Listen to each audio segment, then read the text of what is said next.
17 तारीख को चुनाव है, 17 तारीख को चुनाव है और ये चुनाव 5 साल का है। ये चुनाव हमारे विकास की दिशा और दशा बताने वाला चुनाव है मित्रों।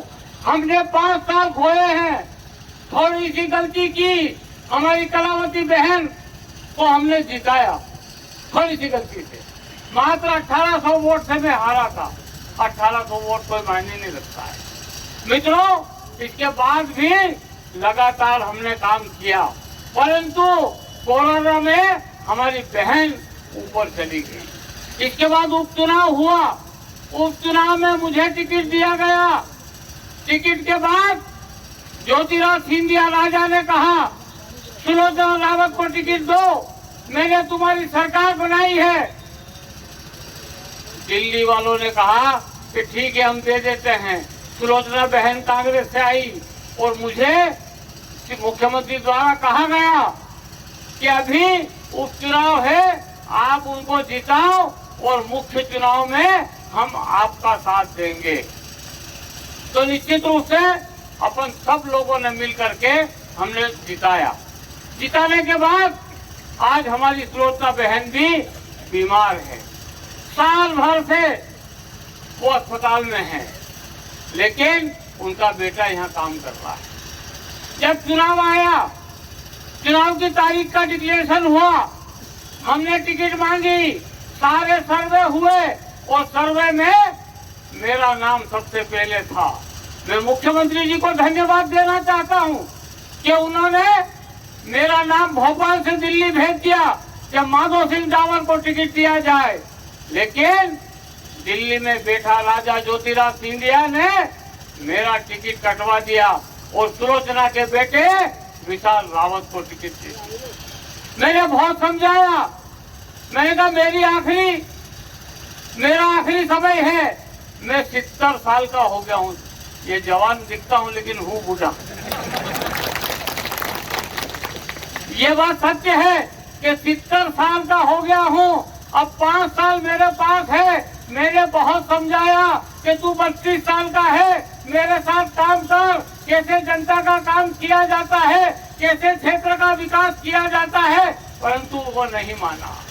उसको तो राजा सिंधिया का आशीर्वाद था, राजा सिंधिया का, और दिल्ली से टिकट दे दी।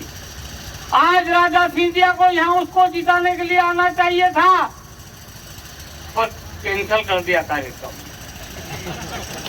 टेंट लग गया, हेलीपैड बन गया, पर अचानक सुबह खबर आई कि राजा साहब नहीं आ रहे हैं, और इसी कारण हमने रैली परिसर में रखी कि राजा बड़ा है कि गांव की जनता बड़ी है, और यह दिखाने के लिए हमने रैली यहाँ पर रखी है। मित्रों, मैं कहना चाहता हूँ कि मैं तो घर बैठ गया था, लेकिन हमारे यहाँ के 50 सरपंच आए कि नहीं, आपको खड़ा होना है, क्षेत्र का विकास करना है। मैं आपको बताना चाहता हूँ कि क्षेत्र के विकास के लिए हमारे आदरणीय मुख्यमंत्री जी आदरणीय शिवराज सिंह चौहान जी यहाँ पर बीट की घोषणा करके गए। सुलोचना बहन विधायक थी। मैं खुले मंच से कहना चाहता हूँ कि विधायक का कर्तव्य होता है कि मुख्यमंत्री ने जो घोषणाएं की है उसको पूरा करवाए, लेकिन उन्होंने एक भी पत्र नहीं लिखा। 2 साल का मौका दिया, लेकिन ग्रिड की कोई सुखसुवाहट नहीं, ग्रिड नहीं। हमारे किसान लोग परेशान हैं, बार बार आते हैं कि लाइट चिमनी जैसी जलती है, लाइट चिमनी जैसी जलती है, हमारी मोटर नहीं उठती है। हम सब किसान हैं, हम कैसे कपास पकाएं, कैसे हम गेहूं पकाएं, कैसे हम सब्जी पकाएं। तो ये बात बार बार आती है, और बार बार यहाँ के सरपंच साहब आते हैं और कहते हैं कि 24 घंटे वाले से जोड़ दो, लाइट 24 घंटे वाली से जोड़ दो। और मैं आग्रह करता हूँ हमारे अधिकारी जी को, और हम लाइट जुड़वाते हैं 24 घंटे की, और हमारा काम, हमारा खेती का काम होता है। मित्रों,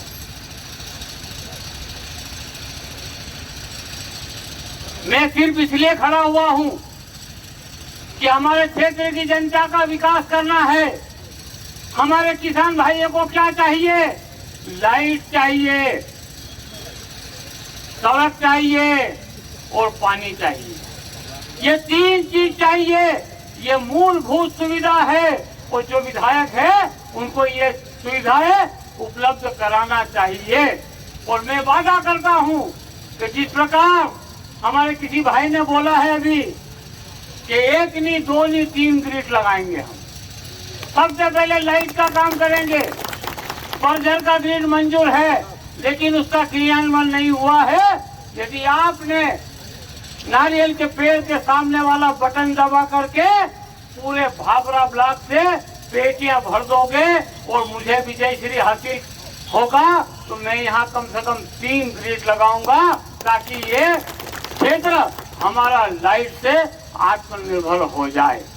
1 ग्रिड बनेगा बलझर में, 1 ग्रिड बनेगा झीरण में और 1 ग्रिड बनेगा कठीवाड़ा और कदवाल के बीच में, ताकि हमारे लोग इधर के भी उस बिजली से वंचित न रहे और अपनी खेती बाड़ी कर सके। ये जो विकास है, ये विकास इच्छा शक्ति के ऊपर निर्भर करता है। मित्रों, आज बहुत सारे सड़क हमारे यहाँ बाकी है। आज मोटरसाइकिलें इतनी हो गई है, आज सड़क की आवश्यकता, खरंजे की आवश्यकता है। बर्जर का एक तामलाकुंड का रोड बाकी है, रिंगोल का एक रोड बाकी है, सेजावाड़ा का खेरिया भैया का रोड बाकी है। आप देखो देवली अमन कुआ के चापली का रोड बाकी है, देवली का रोड कन्नर सिंधिया वाला बाकी है। ऐसे अनेकों अनेक रोड हमारे यहाँ बाकी है और रोड भी करेंगे, खरंजे भी करेंगे और 5 साल में इतना विकास करेंगे कि ये भाबरा ब्लॉक ही नहीं पूरा विधानसभा क्षेत्र एक प्रकार से विकसित जोबट के नाम से जाना जाएगा। किसी प्रकार की समस्या नहीं होगी। लेकिन मित्रों, ये तभी संभव है जब आप अपने साथियों के साथ, अपने घर वालों महिलाओं के साथ, हमारी बहन बेटियों के साथ, हमारे सिंधी के कहो, ताड़ के कहो, नारियल के कहो, ये 4 पेड़ आएंगे और उसके सामने वाला बटन दबाना पड़ेगा। उसके सामने वाला बटन दबेगा, पेटियां भरेगी और जब गिनती होगी सबसे अधिक वोट ये नारियल का कहो कि नारियल के सामने वाला बटन का मिलेगा तो निश्चित रूप से विजय श्री हासिल होगी और आपके क्षेत्र का विकास होगा। मित्रों, मेरी अंतिम इच्छा यही है कि एक बार मैं विधायक बनूं और क्षेत्र का संपूर्ण विकास करूं ताकि मैं ऊपर भी चला जाऊं तो लोग याद करते रहे कि डोकरा था वो विकास कर गया। आज हम चंद्रशेखर आजाद जी को क्यों याद करते हैं? उसने अच्छा काम किया है, इसीलिए याद करते हैं। तो मैं भी चाहता हूं कि मेरी अंतिम इच्छा आप लोग पूरा करोगे और नारियल के पेड़ के सामने वाला बटन दबाकर इस क्षेत्र के विकास में सहभागी मुझे बनाओगे। इसी आशा विश्वास के साथ बहुत बहुत धन्यवाद। जय हिंद, जय भारत।